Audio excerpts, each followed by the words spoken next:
What's all that fuss there, Clem? She says. Dad sips on his tea, droplets hanging from his kitchen stash. You won't believe who's out there. Who? Pipes up Albert. Dad shakes his head. Oscar Wilde. Then Mum looks at me. Tender, like. Never had the nerve. That's the thing. Could always imagine Mum's face if she found out I'd been up to things. Didn't want to disappoint her. So I didn't do anything. Not even a tuppenny wank with Sam. I kept my own counsel, as they say. Here's a tale told by an idiot, full of sound and fury, signifying nothing. Jerry, this is a sham of a marriage. I know it, you know it, even the kids know it. Goodbye. She's gone. She's gone. Ah!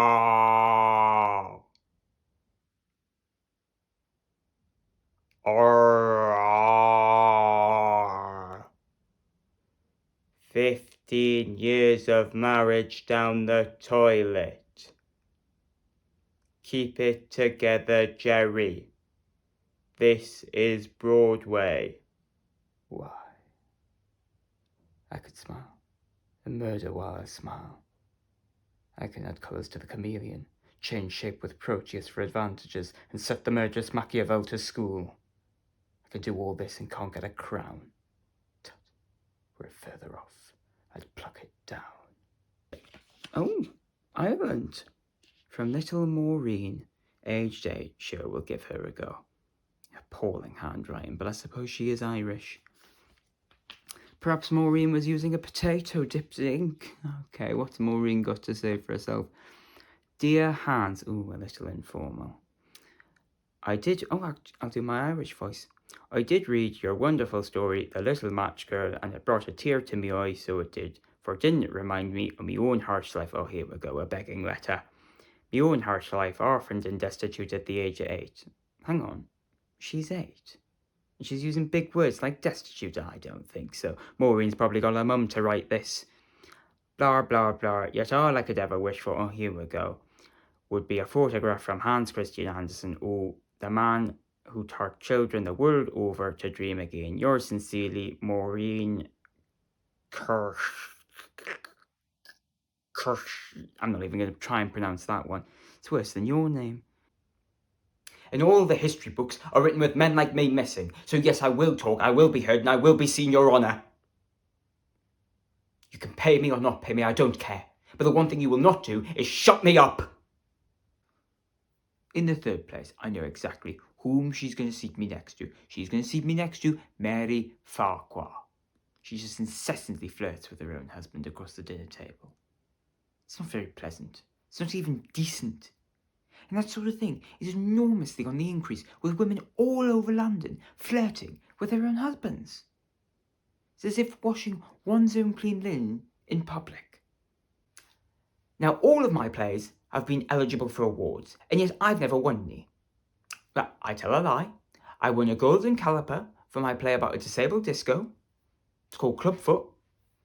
But by and large, which is another one of my plays about obesity in the swinging world, it is an issue. I don't win awards, and I'm fine with that, but I thought it would be an interesting experiment to write a play which we're going to perform for you right here on the stage in a few minutes. Why, issue-based children's theatre by Ollie Plimsoles is ignored time and time again. It's called One Man, Two Plimsolls, and it goes something like this. So in the middle of the night, I get up and go and look for this film. And you see, he has a lot of expensive equipment around there. And obviously, he gets the wrong end of the stick when he comes in and he starts shouting. And well, the long and short of it is that I lose my head, which I should have never done based on what was on that film. But I hit him. I hit him.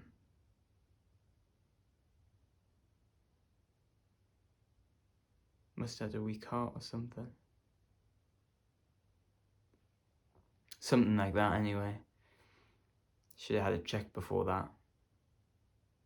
I wasn't to know.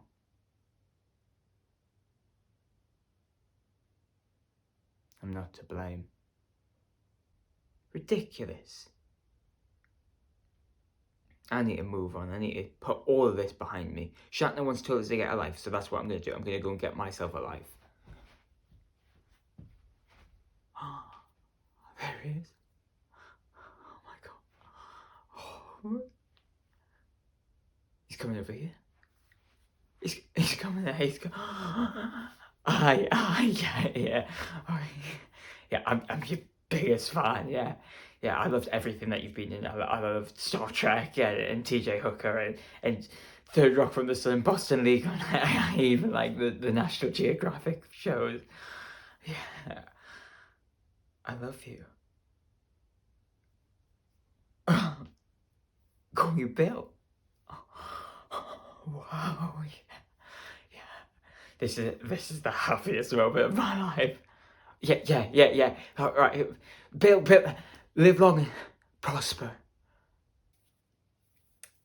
Peters and I, we are the only person that the other one has been with, and you know, that's unusual in our world. I mean, it's unusual in any world, but specifically in our world, to be so blissfully happy for 7 years, 7.5, if we're being accurate.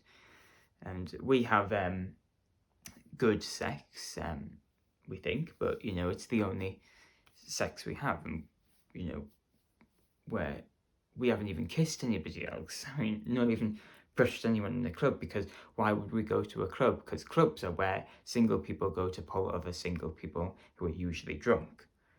So we had a decision to make. You know, we thought about our options. We could have a break, but we didn't want to do that. We could hire an escort, but we don't agree with paying somebody for that. But you know, we frown on that. We could go to a club and try and pick somebody up, but you know, we didn't know what that would lead to disease-wise, or we could find someone online. But you know, you saw that documentary about Russia, right? You know, nobody wants to get knifed. Is it knifed or knifed? Yeah, knifed, yeah. If you look over there, you'll see some of the limestone features which have made Stumphole more famous. Used to be more famous. And people have given them funny names based on what they look like. So there you have Santa Claus with his beard and sack. The Wombles. See how the sediment forms the brim of Orinoco's hat. Specimen Jar, Toffee Apple, and Errol Flynn. People say to me, Mick, that doesn't look like anything, but I don't know. To me, I seem to see a small pair of hands slipping on a wet rope, falling into the water. I'm always faking it. It seems to me like everybody else is faking it too. It's like we're all acting out of a stereotype of how we should be. It's like we're all in a sitcom, all the time. Hey, listen to me when I'm talking to you. If you don't want to wear that shirt in the second half, there's thousands of kids out there die to put that shirt on. When you get back out there on the second half, I want to see exactly what you can do, or you can home on the next plane. You got that? One doctor in this country takes their own life every 3 weeks. That should be a national fucking headline. Instead, swept under the carpet. Doctors, nurses, midwives, physiotherapists, pharmacists. 1.5 million of us. We don't do it for the money, for the kudos, for anything. We do it because we care. Day in, day out, going the extra mile to keep the rest of us on the road. It's pretty special if you ask me. Who here is so base to be a slave? Speak, for him have I offended. Who here is so rude to not be a Roman? Speak, for him have I offended. Who here is so vile to not love his country? Speak, for him have I offended. I pause for a reply. Then none have I offended. I have done no more to Caesar than you shall do to Brutus. So how did you know? What was it that you saw in me? Why did you choose me? What was it that meant that you could... What was it that meant that you could groom me? You got me to trust you. You made me dependent on you so that you could take advantage of me. You gave me your number. You told me I had a good body. You got me undressed. You got me drunk, and then you had sex with me. Doesn't matter what I wanted. What I thought I wanted. I'm too young to know what I wanted. I was 14.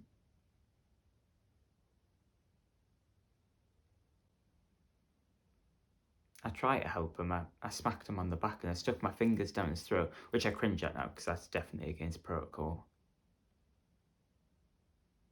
I was only 13. Didn't know what to do. Can still smell that orange. He died right in front of me. They didn't even send us home. Just made an apple crumble with Miss Phillipson, like nothing had happened.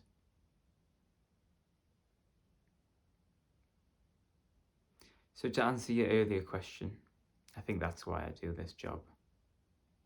To save Carl Jackson. And she looks down to check that I'm watching, as if I'd be doing anything else like reading my emails or something. And she kisses me. And then she says, I'm gonna come. I'm losing my fucking mind here. It was like one of those catfish, you know, when the bottom feeders in the aquarium, just going up the side of the tank, sucking its way. It's fucking hallucinatory. So I break up with her. No big deal. I take a step back. That's what I think. Then she's coming to my place with a bottle of bourbon and a bootleg of this band I love. Fuck, she's all over me. You know how it is with that girl when she's on you. Like, I'm sorry, I know it's your wife, but pretty soon. It was consensual, nothing funky. Next thing I know, police are at the door, saying Amy has wounds consistent with rape. She has bondage marks on her wrist. Me, as if I tied her up. Raped her. Guess what they find on my headboard? One on each side. You date someone, you break up, you date someone new. Circle of life, right? Wrong. I don't think she's ever been rejected. Imagine that, being almost 30 and having nothing ever go wrong in your life. I'm gonna have to move to Kazakhstan. I'm serious, man. I will not say anything against her. She fucked my life up. I only dated her for a couple months. Can't imagine what she's got in store for you. Backache, 16 times. Toothache, 2 times. Headache, 6 times. I'm not in the mood, 21 times. It'll make the cat jealous, 18 times. Mud pack, 3 times. I'm too drunk, 17 times. We have company in the next room, 7 times. Mind my hair, 28 times. is that all you think about 83 times. Do you think we can improve on our record for this coming year? Your ever-loving husband, Don. I'd like to thank my parents for never driving me to school. I'd like to thank the LA bus drivers for taking a chance on an unknown kid. And last but by no means least, I would like to thank the hard-working staff at McDonald's for the long hours they do making Egg McMuffins, without which I would never be tardy. Thank you. If those lovers fought side by side, they would overcome the world. Cowards would become inspired heroes. Love would inspire them. Love will make men dare to die for their beloved. Love alone. This is the love I sought in the Italian army. The army sent me on dusty trails and rocky roads. It sent me into a roaring, tossing troop transport ship. It sent me all the way from Italy to the Rocky Mountains of Albania. And I found love. I found Francesco. Beware, Goody Proctor. Cleave no faith when faith bring blood. It is mistaken law that leads you to sacrifice. Life, woman, life is God's most precious gift. No principle, however glorious, can justify taking it.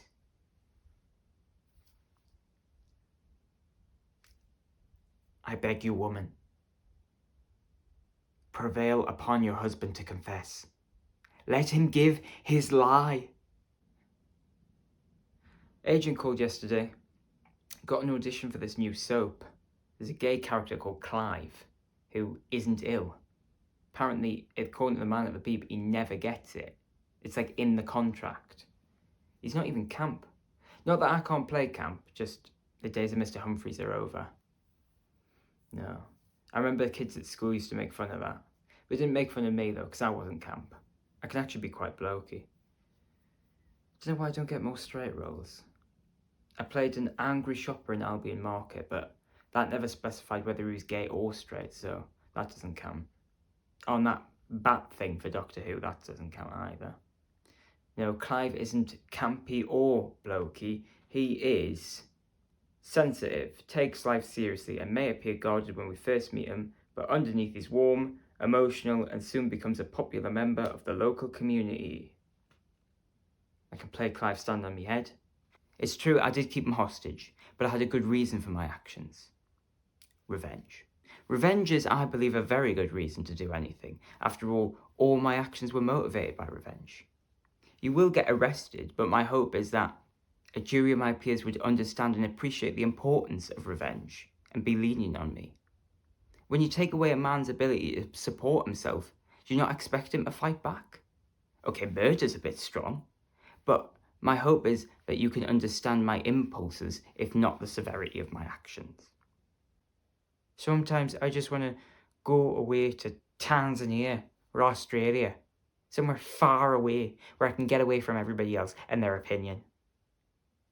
I told you, didn't I? Mrs. Gormley went to my aunt and she told her she knew I was doomed for badness when I knick-knackered her door when I was 7 years old. All the warning signs, they were there. Or if only we'd dealt with them. Dealt with me? How? How was it supposed to be dealt with? How am I being dealt with now?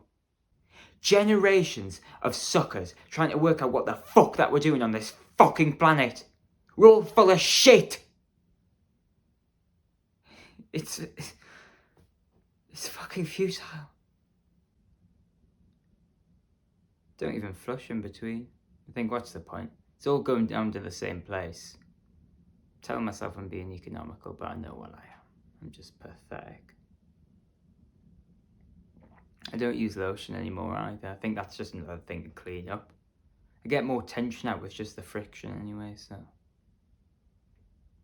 Yeah, I think that's when I gave up and I came on Hinge.